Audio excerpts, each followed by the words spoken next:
Good morning everyone, myself Divyesh Bagwala and today we are going to learn a subject science for standard 7 and our 9th chapter name is soil. Okay, so जैसे कि हमारे chapter का नाम soil है, तो soil के बारे में आप क्या जानते हो? तो जैसे कि मैं आपको एक क्वेश्चन पूछूंगा तो आप में से कई सारे स्टूडेंट्स मुझे आंसर देंगे कि सर सॉइल जैसे कि हम घर से बाहर निकलते हैं तो जो भी हम जिस पे चलते हैं या जिस पे हम कंस्ट्रक्शन करते हैं तो ये सारी चीज़ें हम जनरली सॉइल में काउंट करते हैं, जैसे कि धूल है, मिट्टी है, तो ये सारी चीज़ें हम सॉइल बोलते हैं।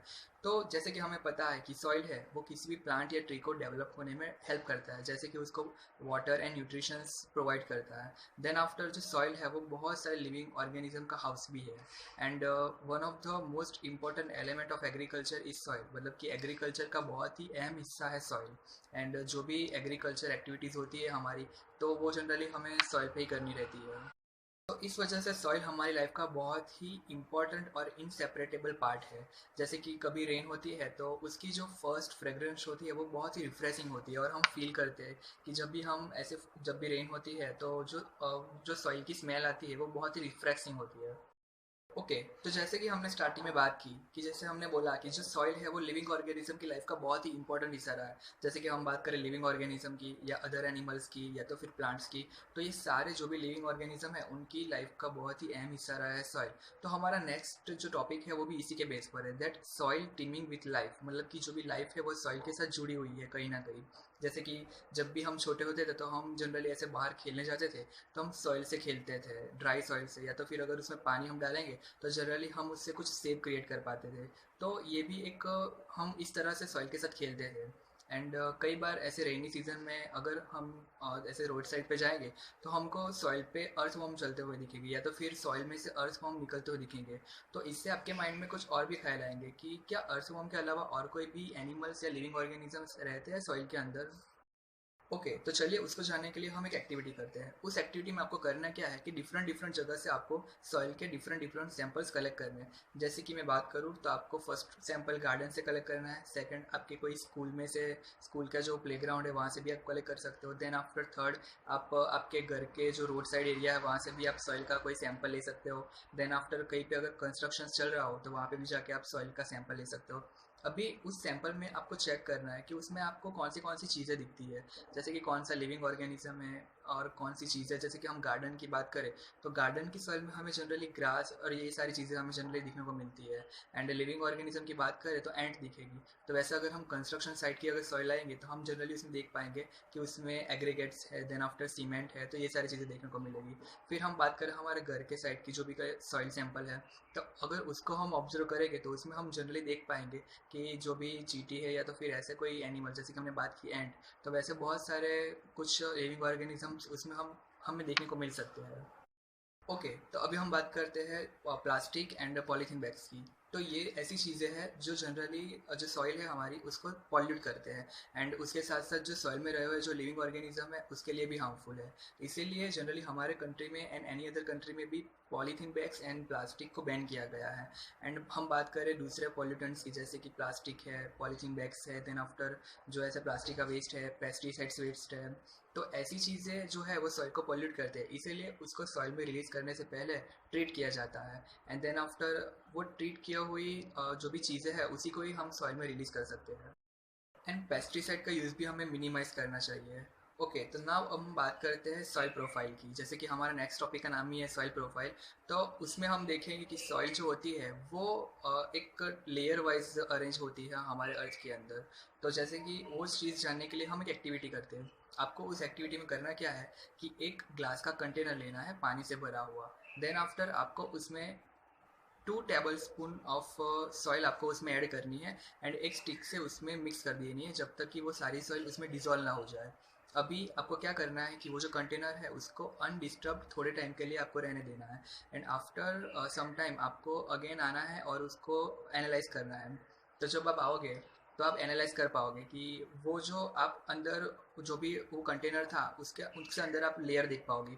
जैसे कि हम बात करें लेयर्स की तो फर्स्ट लेयर दिखेगा आपको हमस का, सेकंड आपको दिखेगा वाटर का, third one is about clay, fourth one is sand and fifth one is gravel. मतलब कि सब जो हमने हमारा जो सोल्यूशन बनाया था सॉइल डालकर जो पानी में, तो उसमें जो सबसे ऊपर के लेयर में हमको हमस देखने को मिलेगा। Then after water, clay, sand and gravel. तो ये सारी चीज़ें हमें हमारे जो ग्लास का कंटेनर उसमें लेयर वाइज देखने को मिलेगी। तो हम बोल सकते हैं कि ऐसे ही हमारे अर्थ में भी जो सॉइल है वो लेयर वाइज अरेंज है।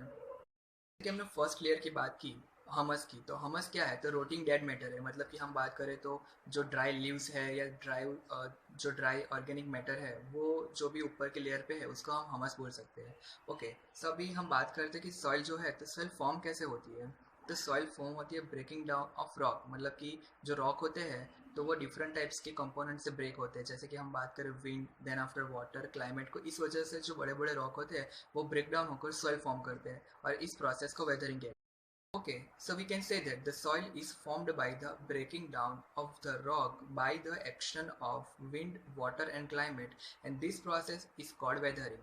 तो जैसे कि हमने अभी वेदरिंग प्रोसेस की जो भी डेफिनेशन थी वो देखी कि जो सॉइल फॉर्म होती है वो जनरली जो बड़े बड़े रॉक होते हैं उसकी वेदरिंग होने से होती है। एंड वेदरिंग जनरली ऐसे कई तरह के नेचुरल सब्सटेंस या आर्टिफिशियल सब्सटेंस से हो सकती है। तो नेचुरल सब्सटेंस की अभी जब हमने बात की तो उसमें हो सकता है वाटर, विंड एंड क्लाइमेट, और या फिर क्लाइमेट चेंज। ओके, तो सॉइल का जो नेचर है वो इस बात पे डिपेंड करता है कि वो कौन से रॉक में से फॉर्म हुई है एंड उसमें किस टाइप की वेजिटेशन डेवलप होती है, ग्रो होती है। ओके, तो आगे हम देखा सॉइल प्रोफाइल के बारे में। तो चलिए अभी हम सॉइल प्रोफाइल की डेफिनेशन भी जान लेते हैं। That a vertical section through a different layers of soil is called soil profile. Okay, तो जैसे कि हम बात कर रहे थे लेयर्स ऑफ सॉइल की, that the layers of soil can be differ in colour, texture, depth and chemical composition, and this layer are referred as horizons. मतलब कि जो लेयर है उसको होरिजॉन से रिफर किया जाता है। एंड वो जनरली डिफरेंट होती है, वो जो भी लेयर्स होती है वो कलर में, टेक्सचर में, जैसे कि हम बोल सकते हैं दैट फील में, एंड केमिकल कंपोजिशन में एंड डेप्थ में। ओके, तो आप में से कई स्टूडेंट्स को ऐसे माइंड में ख्याल आएगा कि सर हमने तो सिर्फ ऊपर की जो सॉइल है वही देखी है, हमने कभी लेयर्स नहीं देखे हैं। तो वो इसलिए कि हम जनरली यूजुअली हम ऊपर की जो टॉप सरफेस है वही देख सकते हैं, और जो उसके बिलो होती है वो जनरली हमारे देखने को नहीं आती। लेकिन अगर कई बार कोई गड्ढा दिखा आपको तो उसमें आपको जनरली वो जो सारे सॉइल के लेयर्स है वो आपको देखने को मिल सकते हैं। और जैसे कि जनरली कहीं पे कोई जो कुआं है, मतलब कि वेल है, वो उसका डिग कर रहा हो तो वहाँ पे भी आप जाके चेक करोगे तो आपको जो लेयर है सॉइल के वो इजीली आपको देखने को मिलेंगे। या तो फिर आप कोई हिल के पास कोई रोड साइड है तो वहाँ पे भी जाके आप देखोगे तो आपको वहाँ पे भी जो सॉइल के लेयर्स है वो आपको देखने को मिलेंगे। देन आपको कोई स्टीप रिवर बैंक है तो वहाँ पे भी ऐसे ही आपको जो भी सॉइल के लेयर है वो वन बाय वन आपको इजीली वहाँ पे विजिबल है। सॉइल का जो अपर मोस्ट होरिजन है वो जनरली कलर में डार्क होता है क्योंकि उसमें हमस एंड मिनरल्स होते हैं। एंड ये जो हमस है वो सॉइल को फर्टाइल बनाता है एंड जो भी ग्रोइंग प्लांट्स है उसको न्यूट्रिशंस प्रोवाइड करता है। This layer is generally soft, porous and can retain more water, and it is also called the top soil और ए होरिजन। ये जो टॉप सॉइल है वो बहुत सारे लिविंग ऑर्गेनिज्म को एज ए शेल्टर की नीड फुलफिल करती है। जैसे कि हम जो लिविंग ऑर्गेनिज्म उसकी बात करें तो उसमें बीटल आ सकते हैं, वॉर्म्स आ सकते हैं, रोडेंट्स, देन आफ्टर मोल्स। तो इन सारे लिविंग ऑर्गेनिज्म को वो शेल्टर की नीड फुलफिल करती है। देन आफ्टर वो जो स्मॉल प्लांट्स होते हैं तो वो भी वो एंटायरली फैले हुए होते हैं टॉप सॉइल के अंडर साइड। ओके, तो चलिए अब बात करते हैं नेक्स्ट लेयर की। तो नेक्स्ट लेयर में हमस का अमाउंट लेस होता है लेकिन मिनरल्स का अमाउंट ज़्यादा होता है। एंड ये जो नेक्स्ट लेयर है वो generally harder and more compact होती है, and it is called a B horizon और middle layer. The third layer is a sea horizon, which is made up of a small lump of rocks with cracks and crevices. And उसके below फिर bedrock आ जाता है और bedrock बहुत ही hard होता है। Generally वो डिगिंग में भी काफ़ी डिफिकल्टी क्रिएट करता है। Okay, so now we are moving forward to our next topic which is soil types. तो अभी हमने देखा वेदरिंग प्रोसेस से जनरली क्या होता है कि जो बड़े बड़े रॉक्स होते हैं तो वो वेदरिंग होकर उसमें से स्मॉल पार्टिकल्स क्रिएट होते हैं। तो जनरली जो सॉइल का टाइप है वो भी उसी पे डिपेंड करता है। जो बड़े रॉक होते हैं मतलब कि लार्जर और बिग रॉक्स होते हैं तो उसको हम बोल सकते हैं पेरेंट रॉक। और उसमें से जो भी सॉइल फॉर्म होती है, मतलब कि जो रॉक का वेदरिंग को जो सॉइल फॉर्म होती है वो उसी के रॉक के ऊपर डिपेंड होती है। That we can say that the relative amount of soil and clay are dependent on the parent rock. Okay, so अभी हम सॉइल की बात कर रहे हैं कि सॉइल क्या है। तो सॉइल जो भी हम हमारे पास सॉइल होती है that is mixture of rock particles and humus. मतलब हमस एंड रॉक पार्टिकल्स के मिक्सचर को हम सॉइल कह सकते हैं। Living organisms such as bacteria, earthworm, and plant roots are very important for any type of soil. Okay तो हम बात करते हैं सॉइल के क्लासिफिकेशन की कि हम सॉइल को कौन से बेसिस पर क्लासीफाई कर सकते हैं. That first we can classify the soil on the basis of proportion of particles of the various sizes. जैसे कि हम बात करें तो हम सॉइल को क्लासीफाई कर सकते हैं उसमें जो भी पार्टिकल्स है उसके साइज के ऊपर से. If soil content greater proportion of big particles that we can call it a sandy soil. मतलब कि हम बात करें तो अगर हमारी सॉइल में जो भी पार्टिकल्स है वो अगर उसका साइज बड़ा हुआ तो हम उसको सैंडी सॉइल बोल सकते हैं. If the proportion of the fine particles is relatively higher then we can call that a clay soil. मतलब कि अगर जो सॉइल है उसमें जो पार्टिकल्स की साइज है वो अगर एकदम फाइन हुई है तो फिर छोटी हुई तो हम उसको क्ले सॉइल बोल सकते हैं. एंड अगर हमारी सॉइल में fine particles and big particles का अमाउंट सेम हुआ तो हम उसको लोमी सॉइल बोल सकते हैं. सो इसके ऊपर से हम एक चीज़ तो कह सकते हैं कि हमने सॉइल को 3 पार्ट्स में डिवाइड किया है. First Sandy soil, second clay soil and third loamy soil. Okay तो सॉइल में जो पार्टिकल्स होते हैं तो उसकी साइज उसकी सॉइल की प्रॉपर्टीज़ पे डिपेंड करते हैं, इन्फ्लुएंस करते हैं. जैसे कि हम बात करें सैंडी सॉइल की तो सैंडी सॉइल के जो पार्टिकल्स होते हैं वो कंपैरेटिवली हाई होते हैं क्ले सॉइल से. सो उसके उन जो भी उसके पार्टिकल्स हैं सैंडी सॉइल के तो उन दोनों के बीच में बहुत सारी स्पेस बचती है और उसमें से एयर भी इजीली पास हो सकती है. यानी कि हम बोल सकते हैं that this soil is well aerated and उसमें से वाटर भी बहुत इजीली पास हो सकता है क्योंकि उन जो भी पार्टिकल्स है उसमें स्पेस भी काफ़ी बचती है. सो उसमें से काफ़ी अमाउंट में वाटर भी ड्रेन हो सकता है. So we can say that the जो सैंडी सॉइल है that well aerated and light weight. हम कह सकते हैं कि सैंडी सॉइल में काफ़ी एयर का अमाउंट काफ़ी ज़्यादा होता है. जबकि हम बात करें क्ले सॉइल की तो क्ले सॉइल की जो पार्टिकल्स है वो साइज़ में काफ़ी छोटे होते हैं, फाइन पार्टिकल्स होते हैं. इसीलिए जो भी पार्टिकल्स है उनके बीच में बहुत मतलब वो बहुत टुगेदर बहुत टाइटली टुगेदर होते हैं, मतलब बहुत साथ में होते हैं. इसीलिए एयर को उसमें से पास होने की जगह बहुत ही कम होती है. और बात करें हम पानी के जो ड्रेन होने की तो अनलाइक सैंडी सॉइल इसमें पानी जल्दी से नहीं ड्रेन होता है. उसमें जो भी है उसके पानी का अमाउंट एक स्टेबल रहता है क्ले सॉइल में. क्ले सॉइल में एयर लेस होती है बट जो क्ले सॉइल होती है वो हैवी होती है वेट में क्योंकि उनकी वाटर कैचिंग की जो कैपेसिटी होती है वो ज़्यादा होती है जो क्ले सॉइल है उसको मोर हैवी बनाती है in comparison to sandy soil. Best top soil of growing plant is loam. जो लोमी सॉइल होती है तो वो clay sand and another soil particles जैसे कि सिल्ट उसका मिक्सचर होता है. Occurs as a deposit at a river beds. मतलब कि जो भी रिवर बेड्स होते हैं तो वहाँ पे जो सिल्ट है वो एज अ डिपॉजिट वहाँ पे जमा होता है रिवर बेड्स के साइड पे. एंड सिल्ट पार्टिकल्स का जो साइज होता है वो clay particles and soil particles के इन बिटवीन ही होता है. Loamy soil also has a humus in it. मतलब कि जो लोमी सॉइल होती है उसमें हमस का भी अमाउंट काफ़ी हद तक ज़्यादा होता है जिस वजह से वो प्लांट के ग्रोथ में काफ़ी यूज़फुल होती है. It has the right water holding capacity for the growth of the plants. मतलब कि जो प्लांट के ग्रोथ के लिए जो वाटर होल्डिंग कैपेसिटी होती है वो लोमी सॉइल की काफ़ी हद तक ज़्यादा होती है in comparison to sandy soil and clay soil.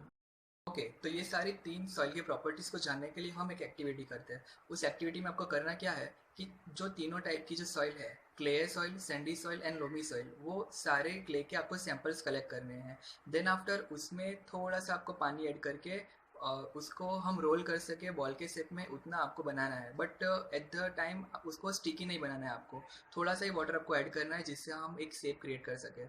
फिर उसमें से आपको बॉल क्रिएट करना है.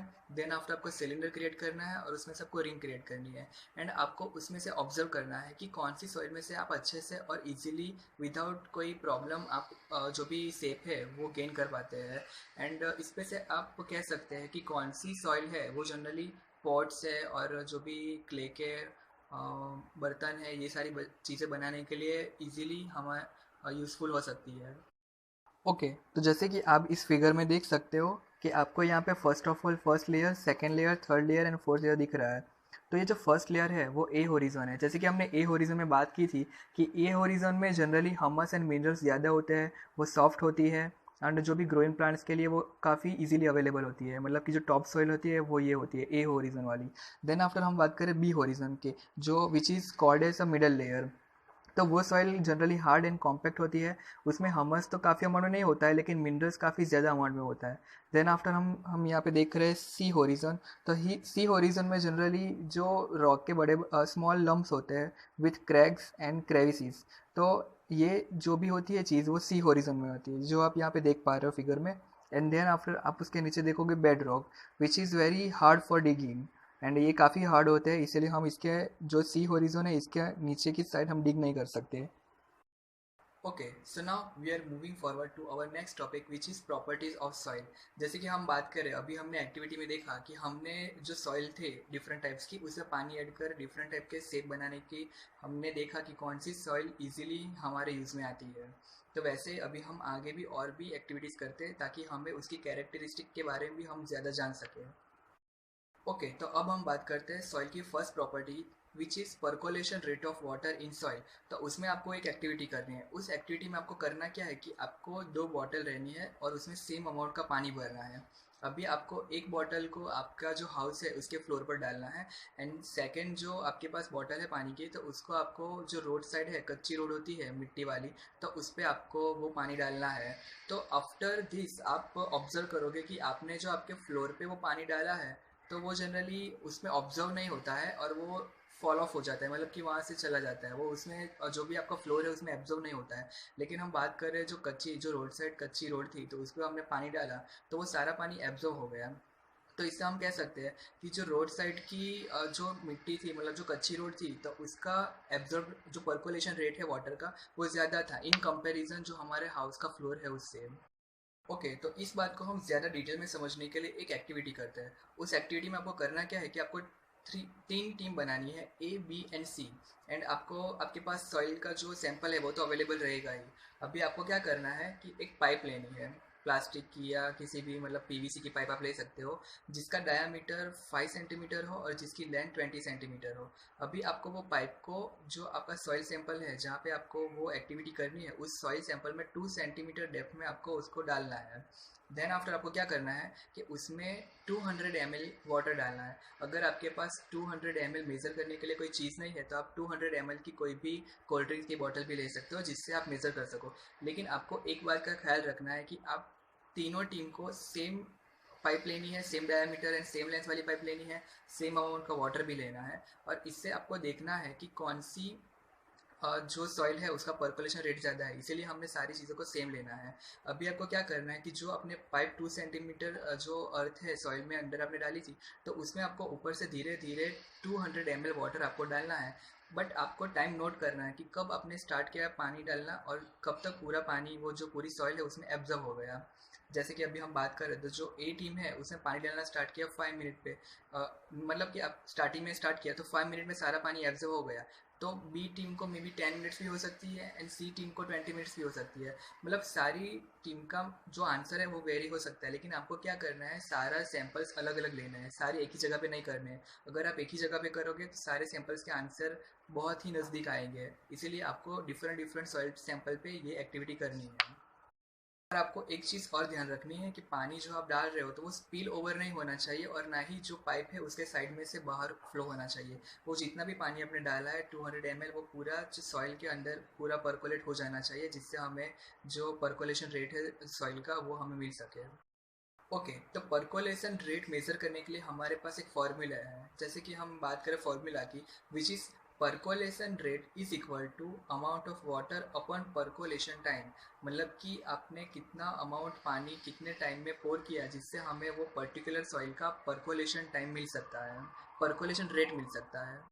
फॉर एग्जांपल हम बात करें कि कोई सॉइल सैंपल में हमने 200 ml पानी पोर किया एंड उसको पर्कुलेट होने में 20 मिनट्स हुई, तो हमारे जो भी इक्वेशन है उसमें हम पुट करते हैं, तो ऊपर आएगा 200 ml एंड उसके नीचे आएगा 20 मिनट्स। इसीलिए हमारा आंसर आएगा 10 ml पर मिनट और 10 मिलीलीटर पर मिनट। मतलब कि हम बोल सकते हैं कि एक मिनट में 10 मिलीलीटर पानी पर्कुलेट होता है वो पर्टिकुलर XYZ सॉइल में। जैसे कि हमने बात की थी सारी टीमों के बारे में, ए बी एंड सी, तो आपको देन आफ्टर आपका जो आंसर है तो वो दूसरी टीम के साथ कंपेयर करना है और उससे आपको जानना है कि कौन सी सॉइल का पर्कुलेशन रेट ज़्यादा है और कौन सी सॉइल का पर्कुलेशन रेट कम है। एंड ये पर्कुलेशन रेट के फॉर्मूला से आप वो ईजिली जान सकते हैं। ओके, तो हम सॉइल की सेकंड प्रॉपर्टी की बात करते हैं, दैट मॉइस्चर इन सॉइल। तो उसके हम लिए मैं एक एग्जांपल की बात करता हूँ कि कभी आप फार्मलैंड के पास से गुजरो तो कभी आपने समर डेज में कभी ऐसा देखा है कि जो भी फार्मलैंड के ऊपर की एयर है वो शिमर करती हो। तो ऐसा कभी कभी आपने देखा हो कि जनरली कोई ऐसी गर्म चीज़ के ऊपर भी आप देखोगे तो उसके ऊपर की जो एयर है वो थोड़ी थोड़ी सिमर करती हो, तो ऐसा क्यों होता है? तो उसके लिए हम एक्टिविटी करते हैं और देखते हैं कि ऐसा क्यों होता है। तो उस एक्टिविटी में आपको क्या करना है कि एक बॉइलिंग ट्यूब लेनी है। उस बॉइलिंग ट्यूब के अंदर आपको 2 टीस्पून ऑफ सॉइल लेनी है और उसको हीट करना है। जब आप हीट करोगे तो आपको देखना है कि आपको वाटर ड्रॉपलेट्स दिखते हैं। अगर दिखते हैं तो आपको देखना है कि वो कहाँ पे दिखते हैं। तो जनरली आप बोलोगे कि सर वो वाटर ड्रॉपलेट्स जो साइड्स है जो भी हमारी बॉइलिंग ट्यूब की वहाँ पे दिखते हैं, या तो फिर जो बॉइलिंग ट्यूब का माउथ है उसके साइड दिखते हैं। तो होता क्या है उसमें समर में कि जो सॉइल होती है तो वो हीट होती है। सो उसकी वजह से सॉइल के अंदर का जो वाटर होता है वो भी हीट होकर वेपर बनकर ऊपर आता है, राइज होता है। एंड जनरली जब ऐसा होता है तब सॉइल भी जो सनराइज है उसको रिफ्लेक्ट करती है, और इस वजह से हमें जो सॉइल के ऊपर की एयर है वो सिमर करती हुई दिखती है।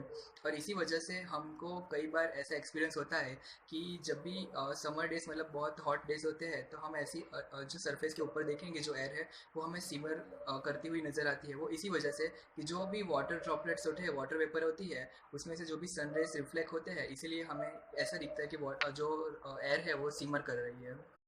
अभी आपने जो हीटिंग सॉइल ली है तो उसको आपको कूल डाउन करना है और उसको अलग करना है। अभी आपको दूसरी सॉइल लेनी है जो जिसको हमने हीट नहीं किया है, और उन दोनों सॉइल को कंपेयर करना है और उसको नोटिस करना है कि क्या वो दोनों सॉइल सेम दिख रही है या फिर उसमें कुछ चेंज है, और चेंज है तो क्या डिफरेंस आपको वो दिख रहा है वो आपको ऑब्जर्व करना है। ओके, अब हम हमारी सॉइल की थर्ड प्रॉपर्टी के बारे में बात कर रहे हैं, which is absorption of water bye soil. तो क्या आपको ऐसा लगता है कि सारी डिफरेंट टाइप्स की सॉइल है वो सेम एक्सटेंट में वाटर को एब्जॉर्ब करती है? तो चलिए ये चीज़ को हम एक एक्टिविटी के थ्रू देखते हैं। ओके, तो चलिए हम हमारी एक्टिविटी की शुरुआत करते हैं। तो उस एक्टिविटी में आपको करना क्या है कि एक प्लास्टिक की फ़नल लेनी है और उस फ़नल के अंदर आपको एक फ़िल्टर पेपर या तो फिर कोई न्यूज़पेपर का पीस भी आप ले सकते हो और वो आपको रखना है अंदर। और उसके अंदर 50 ग्राम फाइन पाउडर्ड ड्राई सॉइल लेनी है और उसके अंदर प्लेस करनी है। अभी आपको क्या करना है कि वो जो हमने हमारी फ़नल ली थी उसके नीचे एक ग्लास का कंटेनर रखना है। एंड अभी हमें एक अनदर कंटेनर में कुछ अमाउंट में मेज़र करके वाटर लेना है, और उस वाटर को बाय ड्रॉप आपको वो जो हमारी सॉइल है उसमें पोर करना है। आपको एक ही जगह पे वो जो वाटर है वो पोर नहीं करना है, आपको सारी जगह पे वो जो भी वाटर है जो हमने मेज़र करके लिया था वो हमें पोर करना है। एंड वो आपको तब तक पोर करते जाना है तब तक कि वो ड्रिप होना, नीचे से ड्रिप होना स्टार्ट ना कर दे। अभी आपको क्या करना है कि जैसे ही आपका जो मेजरमेंट वाला वाटर है वो ख़त्म होता है, देन आफ्टर आपको उसको थोड़ी देर के लिए रहने देना है। एंड देन आफ्टर आपको जो भी हमने उसके नीचे के कंटेनर में पानी जो ड्रिप होकर जमा हुआ है तो उसको आपको मेज़र करना है। एंड आप देखोगे कि आपने जो पहले जो मेज़र किया था वाटर और अब कुछ जो मिला है आपको वो कम होगा। ऐसा क्यों?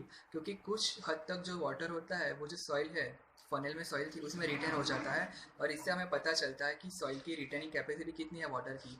और जनरली हम इस एक्टिविटी से ये अनुमान लगा सकते हैं कि जो हमने पर्टिकुलर सॉइल ली है तो उसकी रिटेनिंग कैपेसिटी कितनी होगी फॉर वाटर।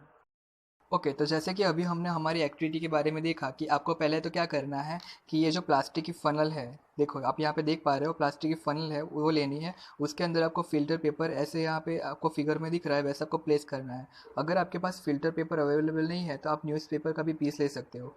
अभी इसके अंदर आपको क्या करना है कि 50 gram dry and powdered type of soil लेनी है और इसके अंदर पोर करनी है। ये जो आपको पार्ट दिख रहा है यहाँ पे, अभी क्या करना है आपको कि ड्रॉपर की मदद से आपको उस सॉइल में ड्रॉप बाय ड्रॉप पानी को पोर करना है। लेकिन आपको एक ही जगह पे पोर नहीं करना है, आपको सारी सॉइल में पानी जा सके वैसा आपको सारी जगह पे ड्रॉप करना है इस ड्रॉपर की मदद से। ओके, सो धीरे धीरे क्या होगा कि ये जो पानी है वो धीरे धीरे बीकर में ड्रिप करके आना स्टार्ट हो जाएगा। अभी आपको देखना है कि जब तक ये ड्रिप होना बंद ना कर दे आपको स्टॉप कर देना है। आपका जितना भी मेजरमेंट लिया हुआ पानी है वो ख़त्म हो जाएगा उसके बाद। एंड देन आफ्टर आपको ये बीकर में भी जब तक ये ड्रिप होना स्टॉप ना कर दे तब तक आपको उसको रहने देना है। जैसे ही वो ड्रिप होना बंद कर दे तो आपको मेज़र करना है कि आपने इनिशियली कितना वाटर लिया था एंड लास्ट में ये बीकर में आपको कितना वाटर मिला, और इससे हमें हमारी सॉइल का जो परकोलेशन रेट है या तो फिर रिटेन कितना करता है उसके अंदर वो हमें मिल सकता है। ओके, तो जैसे कि हम बात करते हैं कि हमने हमारी एक्टिविटी में 50 ग्राम सॉइल ली थी, जो पाउडर एंड ड्राई सॉइल ली थी वो थे 50 gram. So we can say that the weight of soil और soil weight is equal to 50 gram. Okay, then after initial volume of water in measuring cylinder is equal to capital U milliliter, and the second is final volume of water in measuring cylinder, which is capital V M L. मतलब कि जो हमने starting में initially जो water लिया था उसको हम कैपिटल यू मिलीलीटर लेते हैं, एंड देन आफ्टर हमने जो ड्रिप होकर जो हमें लास्ट में फाइनल जो हमें वाटर मिला था उसको हम कैपिटल वी एम एल लेते हैं. Okay, so volume of water absorb by the soil is equal to capital U minus capital V M L. And अगर हम हमारे मेजरमेंट को वेट में लेना चाहें, sir we can say that the weight of water absorb by the soil which is capital U minus capital V gram. इसीलिए अगर हम उसको वॉल्यूम में काउंट करेंगे तो हमारा यूनिट चेंज होगा which is M L, and अगर हम उसको वेट में काउंट करेंगे तो उसका यूनिट चेंज होगा which is in gram. 1 ml of water has weight equal to 1 gram. मतलब कि हम कह सकते हैं कि 1 ml का जो वाटर है उसका सेम वेट होता है 1 ग्राम, जितना वाटर लेंगे उतना. सो अभी हम हमारा जो आंसर है वो गेन कैसे करें, तो उसका फॉर्मूला है percentage of water absorb is equal to capital U minus capital V upon 50 into 100. इसकी वजह से हमें मिल जाएगी परसेंटेज कि कितना वाटर सॉइल ने एब्जॉर्ब किया है अपने अंदर. अभी आपको ये सेम एक्टिविटी सॉइल के डिफरेंट सैंपल के साथ करनी है, और आपको नोटिस करना है कि क्या आपको हर टाइम पे सेम आंसर आता है, और आपको अपने फ्रेंड्स को भी बोलना है ऐसी एक्टिविटी करने के लिए, और इसके साथ भी आपको जो आपके रिजल्ट है वो आपको कंपेयर करने हैं. तो आप देख पाओगे कि डिफरेंट सॉइल में डिफरेंट आंसर आते हैं. मतलब कि अगर सॉइल चेंज हुई तो उसकी एब्जॉर्प्शन की जो भी पावर होगी वो भी डिफरेंट होगी डिफरेंट सॉइल्स में. Which soil would have the highest percolation rate and which soil would have the lowest percolation rate? Okay, तो कभी रेनी सीजन में आपने ऐसा सुना होगा कि जो भी 8 to 10 डेज के बाद जो पॉन्ड और वेल्स होते हैं तो वो जनरली पानी से फटाफट से फास्टर रेट से बढ़ना स्टार्ट हो जाते हैं. तो ऐसा क्यों होता है? ऐसी कौन सी टाइप की सॉइल होती है जो उसके अमाउंट को फास्टर वे में इंक्रीज होने में स्टार्ट करती है? Which type of soil can retain a more amount of water and which type of soil are retain less amount of water? Okay, so let's move forward to our next topic, which is soil and crops. So as we all know that the different types of soil can be found in a different parts of India, as there is a loamy soil in some parts of India, as there is some sandy soil in some part of India, and there is a clay soil in some parts of India. So we can say that the different types of soil can be found in some area or some part of India. Okay, तो जैसे कि अभी हमने बात की कि India के different parts में हमें डिफरेंट टाइप्स की सॉइल देखने को मिल सकती है. जैसे कि बात करें loamy soil, sandy soil and clay soil. Okay, so अभी हम बात करते हैं कि कौन से फैक्टर सॉइल पे अफेक्ट करते हैं. तो जैसे कि हम बात करें humidity, temperature, rainfall, wind and after light, तो ये सारे ऐसे कंपोनेंट हैं जो सॉइल के ऊपर अफेक्ट करते हैं. These are some important climatic factors which are affected to soil profile and bring a change in soil structure. Okay, so component तो हमने बात की नेचर की, जो भी क्लाइमेटिक कंपोनेंट्स है उसकी तो हमने बात की, लेकिन सॉइल के भी कंपोनेंट्स है वो अफेक्ट करते हैं कि वो सॉइल में किस तरह के वेजिटेशन ग्रो कर सकते हैं. Clay and loamy both soils are useful for growing cereals like gram and wheat. This type of soils are good at retaining of water, और इसी वजह से जो भी सीरियल्स है जैसे कि wheat एंड ग्राम है वो काफ़ी अच्छे से ग्रो कर पाते हैं ऐसी सॉइल्स में. फॉर ग्रोइंग पैडी जो सॉइल है वो क्ले एंड ऑर्गेनिक मैटर में रिच होनी चाहिए, एज वेल एज उसकी वाटर रिटेनिंग कैपेसिटी भी अच्छी होनी चाहिए. For lentils and other pulses loamy soils is required because उसकी जो वाटर ड्रेन कैपेसिटी है वो भी काफ़ी अच्छी होती है, इसीलिए जनरली उसके लिए लोमी सॉइल यूज़ होती है. कॉटन सैंडी लोम और लोम इज सुटेबल कॉज उसकी जो वाटर ड्रेनिंग कैपेसिटी है वो अच्छी होती है, एज वेल एज उसकी एयर होल्डिंग कैपेसिटी भी अच्छी होती है, इसीलिए कॉटन के लिए जनरली सैंडी लोम या लोम जो सॉइल होती है वो यूज़ होती है. वीट जैसे जो क्रॉप होते हैं वो फाइन क्ले सॉइल में ग्रो करते हैं, क्योंकि ये जो सॉइल है वो हमस में काफ़ी रिच होती है, एंड उसका जो मिनरल का अमाउंट है वो भी ज़्यादा होता है, एंड वो काफ़ी फर्टाइल होती है. ओके, और अब आपको आपके खुद से एक एक्टिविटी करनी है जिसमें आपको क्या करना है कि आपके पेरेंट्स या किसी भी आपके टीचर या एल्डर की मदद लेकर आपको जानना है कि कौन से क्रॉप में कौन से तरह की वेजिटेबल या ऐसे वीट ग्रेन हम ग्रो कर सकते हैं, एंड कौन सी सॉइल कौन से प्लांट के लिए सूटेबल है वो भी हमें हमारा जो भी डेटा है वो कलेक्ट करना है. ओके, सो आपकी जो टेक्स्ट बुक में केस स्टडी दी है उसके बारे में हम थोड़ी डिटेल में जानकारी ले लेते हैं। तो उसमें जनरली होता क्या है कि वो जो पॉटर्स होते हैं विलेजर्स में, तो वो जो पॉटर्स होते हैं वो ब्लैक सॉइल में से अपने जो भी स्कल्पचर्स है वो क्रिएट करते हैं, या तो फिर जो भी उनके यूटेंसिल्स है क्ले के, वो जैसे कि वो ब्लैक सॉइल कलेक्ट करते हैं कोई भी बैरन लैंड पे से। एंड देन आफ्टर वो क्या करते हैं कि वो सॉइल में से पेबल्स और ऐसी जो भी बड़ी बड़ी वेस्ट होता है वो उसको रिमूव करते हैं। देन आफ्टर उसको 8 आवर्स तक पोर करके रखते हैं ताकि ये भी जो भी वेस्ट होता है उसमें से वो अलग हो जाए। देन आफ्टर वो उसमें हॉर्स डंग ऐड करते हैं। एंड देन आफ्टर वो उसको व्हील पर रखकर उसको अपने हाथों से शेप देते हैं, और जो भी मतलब डिज़ायर्ड शेप होता है, अगर वो मटका बनाना चाहते हैं तो वो, एंड अदर कोई यूटेंसिल बनाना चाहते हैं तो वो उसको शेप देते हैं और उसको रेडी करते हैं। एंड 3 दिन के बाद जब भी वो ड्राई हो जाता है तब उसको हाई टेम्परेचर पे बेक करते हैं। एंड देन आफ्टर उसको पेंट करके देन आफ्टर उसको मार्केट में सेल करने के लिए रख देते हैं। Okay, so now we are moving forward to our last topic, which is soil erosion. The removal of land surface by wind, water and ice is called erosion. मतलब कि erosion क्या है, तो जो land surface का removal होता है wind, water या ice की वजह से, तो इसको बोलते हैं soil erosion. ओके, सो जो प्लांट के रूट्स होते हैं वो सॉइल के पार्टिकल्स को बाइंड करके रखते हैं, लेकिन in absence of plant soil becomes loose. और अगर ऐसी लूज सॉइल जो होती है वो ब्लोइंग विंड या तो फिर फ्लोइंग वाटर की वजह से इजीली इरोजन हो सकती है। Erosion of soil is more severe where there is a little और नो वेजिटेशन, मतलब कि जहाँ पे वेजिटेशन या ट्री प्लांट नहीं होते हैं या तो फिर कुछ ही अमाउंट में होते हैं, वहाँ पे जो सॉइल इरोजन का अमाउंट है वो काफ़ी ज़्यादा होता है इन कंपेरेटिवली जहाँ पे प्लांट ज़्यादा होते हैं। डेजर्ट एंड बेयरलैंड जो होते हैं वहाँ पे जनरली सॉइल इरोजन ज़्यादा होता है। सो cutting of trees and deforestation should be prevented, मतलब कि जो हम ट्रीज कट करते हैं उसको रोकना चाहिए और ऐसे एफर्ट्स लगाने चाहिए जहाँ पे हम लैंड को ज़्यादा से ज़्यादा ग्रीन रख सके और प्लांट्स उगा सके। ओके, सो आज के हमारे चैप्टर में हमने देखा अबाउट सॉइल कि सॉइल क्या है, डिफरेंट टाइप्स ऑफ सॉइल जैसे कि clay soil, loamy soil, sandy soil. फिर हमने देखी सॉइल की डिफरेंट टाइप्स ऑफ प्रॉपर्टीज जैसे कि उसका रिटेनिंग ऑफ वाटर कितना है। देन आफ्टर हमने उसका पर्कोलेशन रेट देखा। देन आफ्टर जो भी एयर है वो सिमर क्यों करती है in summer days. Then after हमने देखा सॉइल इरोजन के बारे में। तो ये सारी चीज़ें हमने विथ एक्टिविटीज़ देखी कि कैसे सॉइल यूज़ होती है हमारे डे टू डे लाइफ में, कैसे हम सॉइल के साथ डिफरेंट डिफरेंट एक्टिविटीज़ कर सकते हैं और उसकी कौन सी कैरेक्टरिस्टिक है जो हम डे टू डे लाइफ में हम देखते हैं। Thank you. So guys, hope you like this video and stay tuned for next chapter. If you have any doubts about this chapter, you can ask in comment section, and please like, subscribe and share this video for more such an amazing videos. Thank you.